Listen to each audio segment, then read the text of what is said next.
Hello students, कैसे हैं आप सभी। मैं बीके राठौर एक बार फिर से आप सभी का आपके अपने यूट्यूब चैनल JMD क्लासेज में हार्दिक स्वागत करता हूं। विद्यार्थियों, आशा है आप सभी अपने बोर्ड एग्ज़ाम की तैयारी बड़े ही जोर शोर के साथ कर रहे होंगे।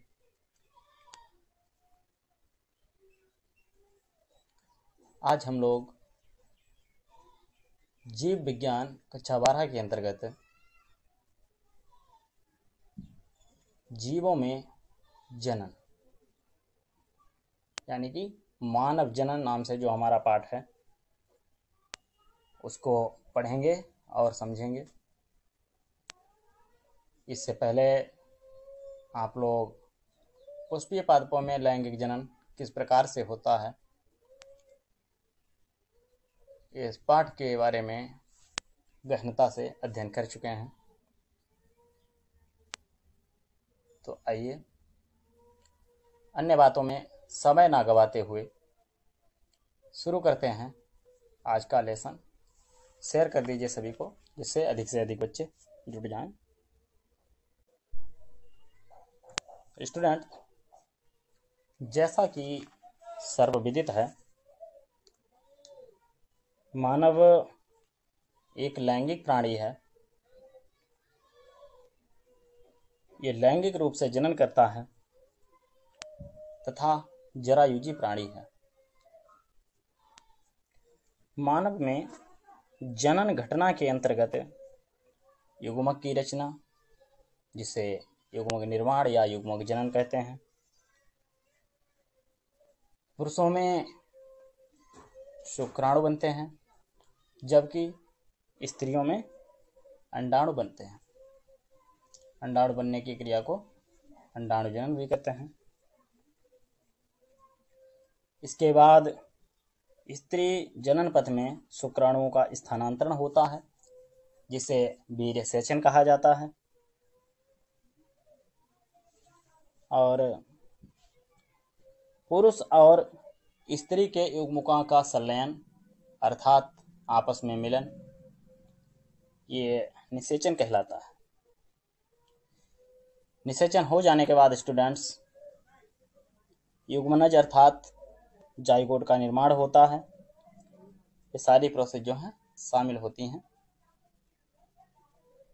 जाइगोट बन जाने के बाद कोरक पुटी अर्थात ब्लास्टोसिस्ट की रचना और विकास, साथ ही इस ब्लास्टोसिस्ट का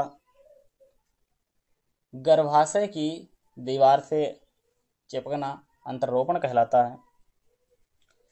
और भ्रूणीय परिवर्धन और गर्भावधि, साथ ही शिशु के जन्म के प्रसव की क्रियाएं घटित होती हैं। ये सारी प्रक्रियाएं स्टूडेंट्स जो हैं वो मानव जनन के अंतर्गत आती हैं। जनन घटनाएं यौवनारंभ के बाद ही संपन्न होती हैं। ये आप लोग पिछली कक्षा में पढ़ चुके हैं। पुरुष और स्त्री के बीच प्रमुख रूप से जनन घटनाएं होती हैं। उदाहरण स्वरूप एक वृद्ध पुरुष में भी शुक्राणुओं का बनना तो जारी रहता है, लेकिन स्त्रियों में अंडाणु की रचना 50 वर्ष की आयु तक आते आते लगभग समाप्त हो जाती है। तो स्टूडेंट्स, इस पाठ के अंतर्गत हम मानव में स्त्री और पुरुष इन दोनों के जनन तंत्र की चर्चा करेंगे। तो आइए बढ़ते हैं आगे। बात करेंगे पुरुष जनन तंत्र की।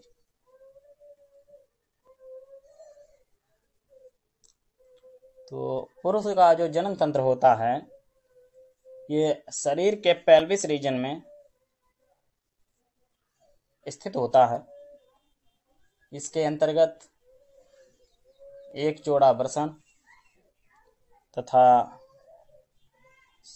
सहायक नलिकाओं के साथ साथ एक जोड़ी ग्रंथियां और साथ ही बाह्य जननेंद्रियां भी शामिल होते हैं। तो आइए इनको चित्र के साथ समझने की कोशिश करेंगे। इस शरीर में वृषण उदर गुहा के बाहर एक थैली जैसे भाग में स्थित होते हैं, जिसे स्टूडेंट वृषण कोश या स्क्रोटम कहा जाता है। इसको आप देख सकते हैं इस चित्र में।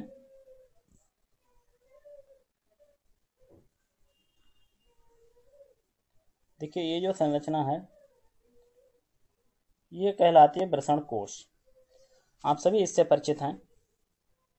वृषण कोश शरीर के गुहा से बाहर, पूरे शरीर के बाहर एक गुहा में स्थित होते हैं।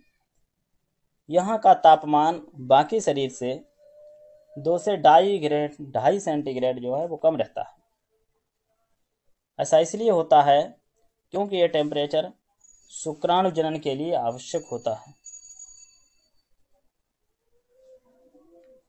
अब आप देख रहे हैं ये जो संरचना है ये वृषण कहलाती है। वयस्कों में प्रत्येक वृषण अंडाकार होता है। इसकी लंबाई 4 से 5 सेंटीमीटर और चौड़ाई 2 से 3 सेंटीमीटर होती है। वृषण एक सघन आवरण से ढका रहता है। हर एक वृषण में लगभग 250 कक्ष होते हैं, जिन्हें हम वृषण पालिका या फिर टेस्टिकुलर लोब्यूल्स कहते हैं। टेस्टिकुलर लोब्यूल्स कहते हैं। ये आप जो चित्र देख रहे हैं ये मानव के नर जननांगों का सचित्र वर्णन है। इसमें आप देख सकते हैं एक नलिका दिखाई देती है, जिसे हम क्या कहते हैं स्टूडेंट्स, इसे कहते हैं मूत्र वाहिनी। ये नलिका जो है ये मूत्र को संचित वृक्क से मूत्र मार्ग तक लाती है। ठीक है स्टूडेंट। फिर बात आती है शुक्राशय की। तो ये शुक्राशय होता है। यहाँ पर आप जो लाइन देख रहे हैं शुक्राशय तक पहुँचती है और इसके पास ही मूत्राशय होता है। मूत्राशय में मूत्र जो है वो इकट्ठा होता है।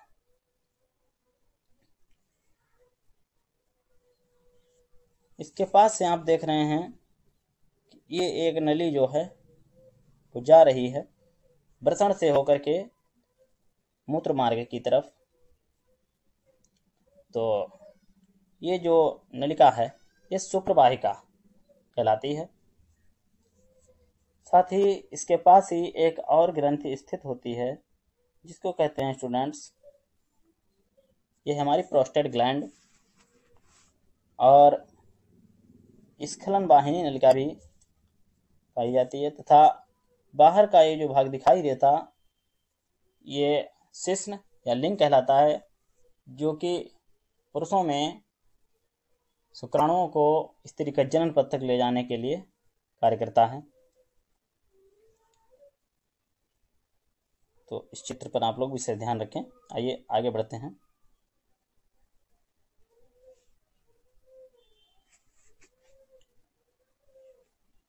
तो वृषण सघन आवरण से ढका रहता है। प्रत्येक वृषण में कितने कक्ष होते हैं स्टूडेंट? 250 कक्ष होते हैं। इन्हें हम क्या कहते हैं? टेस्टिकुलर लोब्यूल्स कहते हैं। हर एक वृषण के अंदर 1 से लेकर 3 तक अति कुंडलित शुक्रजनक नलिकाएं यानी कि सेमीफेरस ट्यूबल्स होती हैं, जिनमें शुक्राणु पैदा किए जाते हैं।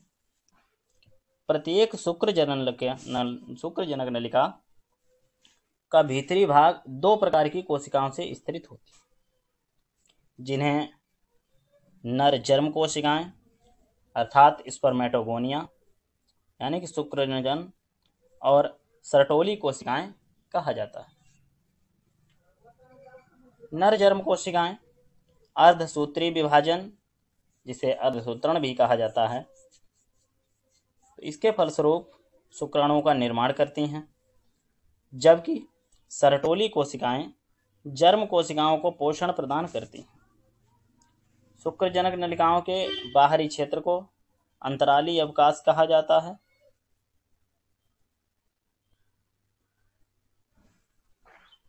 इसमें छोटी छोटी रुधिर वाहिकाएं और अंतराली कोशिकाएं या लैडिंग कोशिकाएं अर्थात इंटरस्टिशियल सेल्स होती हैं।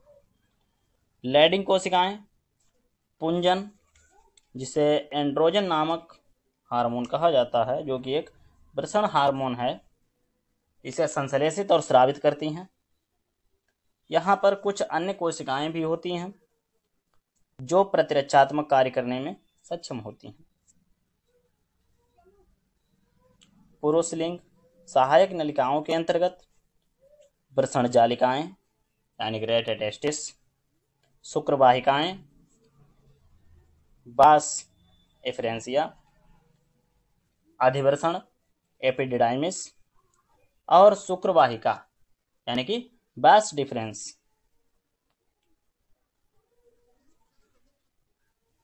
आदि होती हैं।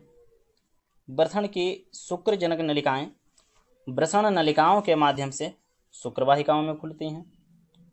ये शुक्रवाहिका वृषण से चलकर अधिवृषण में खुलती है, जो प्रत्येक वृषण के बाद पिछली सतह पर स्थित होती है। ये अधिवृषण शुक्रवाहिका की ओर बढ़ते हुए उदर की ओर ऊपर जाती है और मूत्राशय के ऊपर की ओर एक लूप बना देती है। इसमें शुक्राशय से एक वाहिनी आती है और मूत्र मार्ग में स्खलनीय वाहिनी के रूप में खुलती है। ये नलिकाएं वृषण से प्राप्त शुक्राणुओं का भंडारण तथा मूत्र मार्ग से इनका बाहर को स्थानांतरण भी करती हैं। मूत्र मार्ग मूत्राशय से निकलकर पुरुष के पेनिस के माध्यम से गुजरता हुआ बाहर की ओर एक छिद्र के रूप में खुलता है, जिसे मूत्राशय मुख या यूरेथ्रल मियाट्स कहते हैं। शिश्न पुरुष की बाहरी जननेंद्रिय है। ये विशेष प्रकार के ऊतकों की बनी होती है, जो शिश्न के उद्घर्षण या इरेक्शन में सहायता प्रदान कर वीर्य सेचन यानी कि इंसेमिनेशन को सुगम बनाता है। शिश्न का अंतिम वर्धित भाग शिश्न मुंड ग्लास पेनिस कहलाता है, जो एक ढीली त्वचा के द्वारा ढका होता है। इसे अग्रच्छद या फॉरस्किन कहा जाता है। पुरुष लिंग की सहायक ग्रंथियों के अंतर्गत एक जोड़ी शुक्राशय तथा एक प्रोस्टेट ग्लैंड और एक जोड़ी बल्बो यूरेथ्रल ग्रंथियां शामिल होती हैं। इन ग्रंथियों का स्राव शुक्रिय अर्थात सेमिनल प्लाजा का निर्माण करता है, जो फ्रक्टोज, जिसे हम फल शर्करा भी कहते हैं, कैल्शियम तथा कुछ एंजाइम से भरपूर होता है। बल्बो यूरेथ्रल ग्रंथियों का स्राव मैथुन के दौरान शिश्न में ल्यूब्रिकेशन प्रदान करने के लिए सहायक होता है। तो स्टूडेंट्स, आपके सामने जो चित्र है ये शुक्र जननलिका का आरेखीय काट का चित्र है। आप देख सकते हैं इसमें शुक्र जननलिका की आरेखीय काट में हमें निम्नलिखित भाग दिखाई देते हैं। अंतराली कोशिकाएं,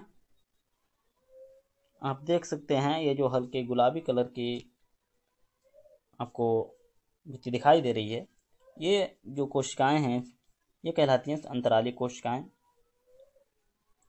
तथा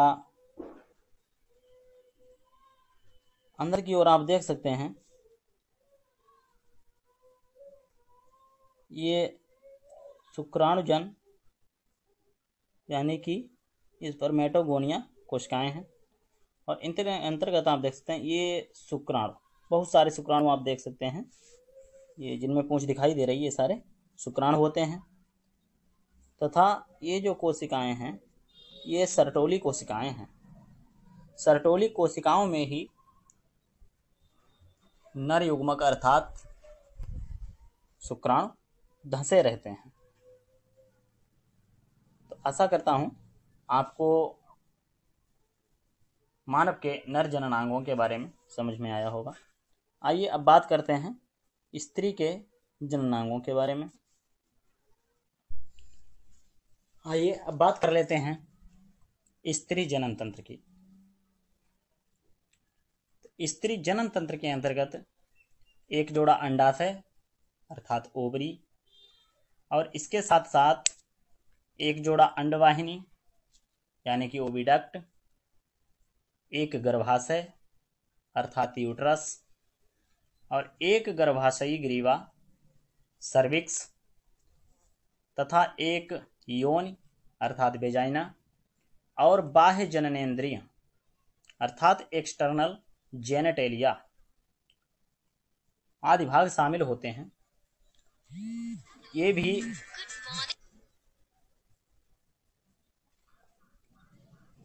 ये भाग भी श्रोण यानी पेल्विस रीजन में होते हैं। जनन तंत्र के ये सभी अंग एक जोड़ा स्तन ग्रंथियों जिन्हें हम मैमरी ग्लैंड कहते हैं, इनके साथ संरचनात्मक और क्रियात्मक रूप से संयोजित होते हैं।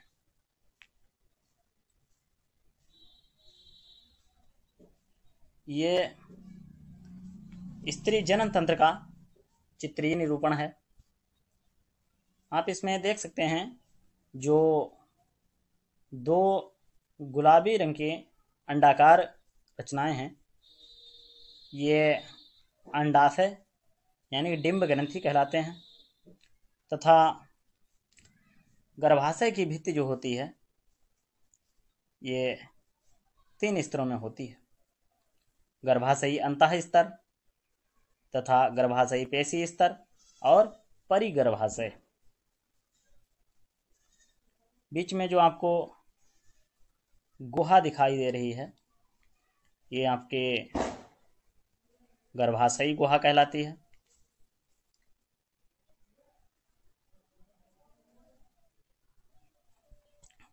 ये भाग जो आपका है स्टूडेंट्स, ये कहलाता है गर्भाशयी फंडस। और ये आपकी 3 भाग जो हैं सम्मिलित रूप से अंडवाहिनी नलिका कहलाते हैं। इन 3 भागों में जो पहला भाग है स्टूडेंट्स वो है आपका स्थमस और दूसरा जो है वो भाग होता है एम्पुला तथा तीसरा भाग जो है ये झालरदार कीप होती है जो कि झालर के रूप में दिखाई देती है। ये भाग गर्भाशयी ग्रीवा कहलाता है तथा ये ग्रीवा नाल है। ठीक है स्टूडेंट्स, आइए बढ़ते हैं आगे की तरफ। और ये जो अंतिम भाग है ये योनि है, इसको हम जन्मनाल भी कहते हैं। तो आइए बढ़ते हैं आगे की तरफ।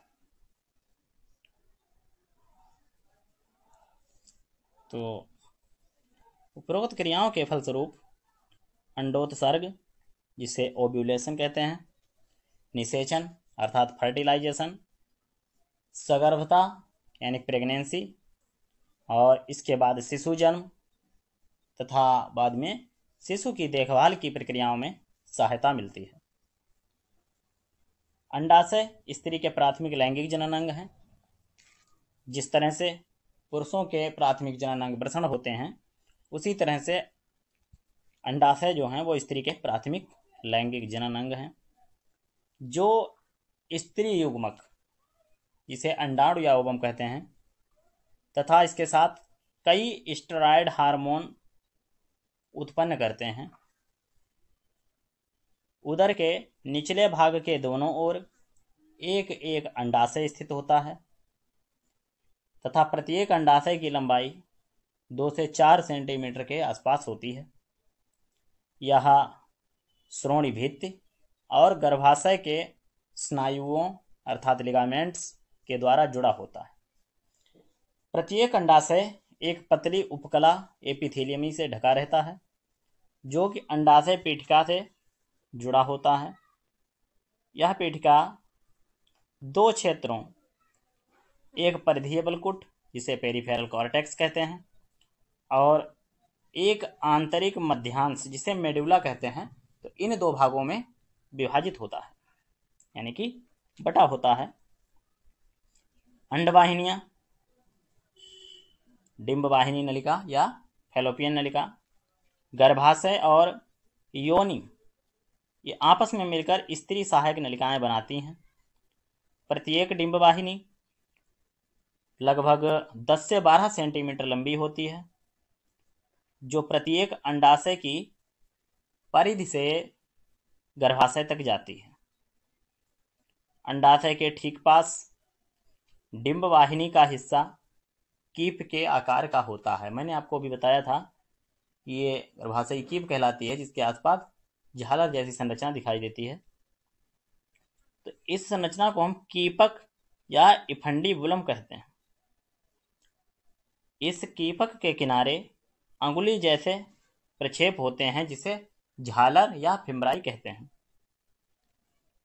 अंडोत्सर्ग के दौरान अंडाशय से उत्सर्जित अंडाणु को संग्रह करने में ये झालर सहायक होते हैं, और कीपक आगे चलकर अंडवाहिनी के एक चौड़े भाग में खुलता है, जिसे हम एम्पुला या तुम्बिका कहते हैं, तथा अंडवाहिनी का अंतिम भाग संकीर्ण पथ में एक संकरी अवकाशिका ल्यूमेन होती है, जो गर्भाशय को जोड़ती है। गर्भाशय केवल एक होता है और इसे बच्चादानी भी कहा जाता है। गर्भाशय का आकार उल्टी रखी गई नाशपाती के जैसा होता है।